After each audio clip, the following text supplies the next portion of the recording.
So இந்த வீடியோவில் நம்ம டேட்டாபேஸ் மேனேஜ்மெண்ட் சிஸ்டமோட இம்பார்ட்டன்ட் கொஸ்டின்ஸ் செமஸ்டருக்கு தேவையான இம்பார்ட்டன்ட் கொஸ்டின்ஸ் பற்றி பார்க்கலாம். ஸோ யூனிட் 1 பொறுத்த வரைக்கும் ரெண்டு மெயின் கொஸ்டின்ஸ் தான். ஒன்று டேட்டா மாடல்ஸ், இன்னொன்று டேட்டாபேஸ் ஆர்கிடெக்சர். இது ரெண்டையும் கம்பல்சரியாக பார்த்துருங்க. இது ரெண்டு பார்த்தாலே உங்களால் ஒரு 13 மார்க் ஈஸியாக அட்டன் பண்ண முடியும். இது போக அடிஷனலாக நீங்கள் என்னெல்லாம் பார்க்கணும்னா கீஸ் பற்றி பார்த்துக்கோங்க அண்ட் ரிலேஷனல் அல்ஜிப்ரா பற்றி பார்த்துக்கோங்க. Okay, next unit 2. யூனிட் 2ல் என்னெல்லாம் பார்க்க போனால் எல்லா நார்மல் ஃபார்ம்ஸ், ஃபஸ்ட் நார்மல் ஃபார்ம்லேருந்து 5th நார்மல் ஃபார்ம்ஸ் வரைக்கும் எல்லா நார்மல் ஃபார்ம்ஸும் பார்த்துக்கோங்க. அண்ட் தென் இஆர் டயக்ராம் பார்த்துக்கோங்க. நார்மல் ஃபார்ம்ஸ் வச்சு உங்களால் பார்ட் பி அட்டன் பண்ண முடியும். அண்ட் இஆர் டயக்ராம் வச்சு உங்களால் ஈஸியாக பார்ட் சி அட்டன் பண்ண முடியும். எல்லா நார்மல் ஃபார்ம்ஸையும் பார்க்கறது ரொம்ப கஷ்டமாக இருந்துச்சுன்னா நம்ம யூடியூப்பில் வீடியோ போட்டிருக்கோம், சிம்பிள் எக்ஸ்ப்ளனேஷனோட போட்டிருக்கோம், அதை போய்ட்டு திரும்பி பார்த்துக்கோங்க. ஓகே, நெக்ஸ்ட் யூனிட் 3 பொறுத்த வரைக்கும் நீங்கள் மெயினாக பார்க்க வேண்டியது ரெண்டு தான். ஒன்று லாக் பேஸ்ட் ப்ரோட்டோகால்ஸ், அதில் 2 ஃபேஸ் லாக்கிங் பார்க்கணும். இன்னொன்று கான்ஃப்ளிக்ட் சீரியலைசபிலிட்டி அண்ட் விஎஸ் சீரியலைசபிலிட்டி. இது ரெண்டும் மெயினாக பார்த்துக்கோங்க.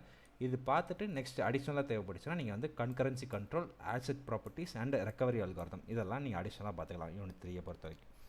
யூனிட் 4ல் நீங்கள் மெயினாக பார்க்க வேண்டியது மூணு தான். இது மூணுமே ரொம்ப சிம்பிளான டாபிக்ஸாக இருக்கும். மூணுமே நம்ம நீட்டாக எக்ஸ்பிளைன் பண்ணி வீடியோ போட்டிருக்கோம். என்னெல்லாம்னா நீங்கள் ஃபஸ்ட்டு ரைட்ஸ் பார்க்கணும், and B and B plus trees பார்க்கணும், குவாரி ப்ராசஸிங் ஓவர்வியூ. இது மூணு நீங்கள் பார்த்துட்டீங்கனால கம்பல்சரி உங்களால் ஒரு கொஸ்டின் அட்டன் பண்ண முடியும். இது போக நீங்கள் எக்ஸ்ட்ரா பார்க்கணும்னா என்ன பார்க்கணும்னா ஹேஷிங் பார்க்கலாம். ஹேஷிங்கில் static hashing and dynamic hashing பார்த்துக்கோங்க. ஓகேவா. நெக்ஸ்ட் யூனிட் 5 பொறுத்த வரைக்கும் நீங்கள் பார்க்க வேண்டியது மெயினாக டிஸ்ட்ரிபியூட்டட் டேட்டாபேஸ் மேனேஜ்மெண்ட் சிஸ்டம். இதில் வந்து மெயினாக ஆர்கிடெக்சர் பார்த்துக்கோங்க.